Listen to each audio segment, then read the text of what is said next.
I think the public space has two connotations. One is the old Greek concept of the agora. Being a citizen meant you were participating in the life of the city by being a public citizen. And I think that physical presence in the commons, in the agora, is an essential attribute of civilization. If you don't have the commons for that purpose, you lose the capacity of real communication. You lose the capacity to deliberate and to develop one's perspective on the commons. And I think the commons also means going back to our history and realizing that throughout our history, there's always been a demand to have a richer commons, public wealth.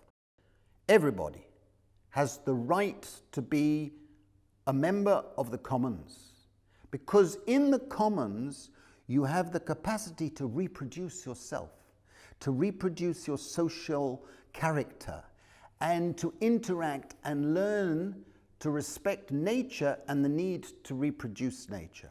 And that goes through into the urban life, because if you don't have a rich commons, a rich public space, then you lose part of your humanity.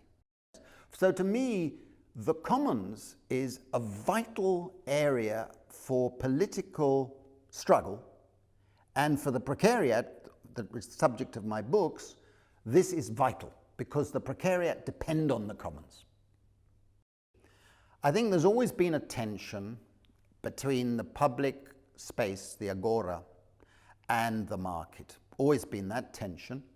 And in recent years, with the neoliberal hegemony in economics, there's been an encroachment of the commons by the market.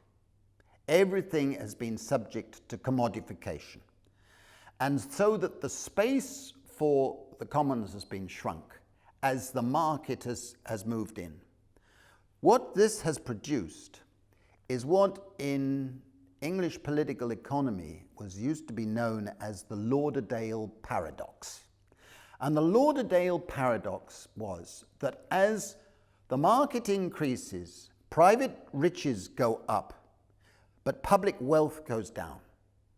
And when you talked, it reminded me of the biggest open-air market in the world, which is in Istanbul.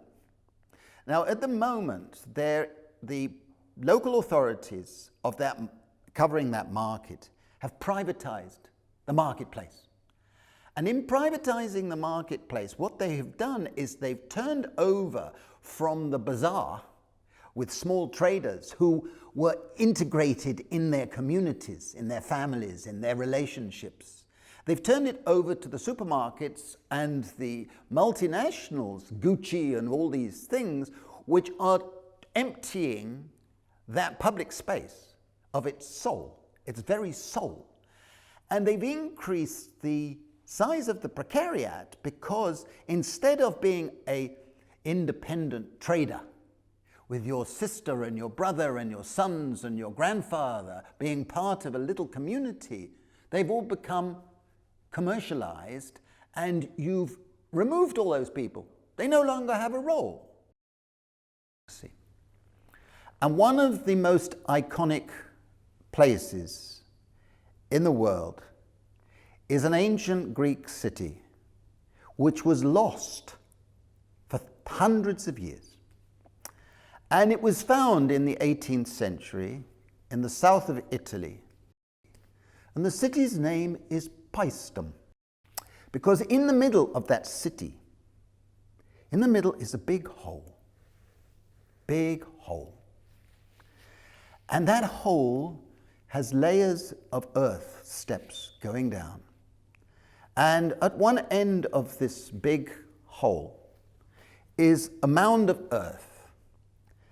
And several thousand years ago, when the city was alive, whenever they had a political decision to make, they used to summon 500 people It was sexist, it was Greek, but the principle is there.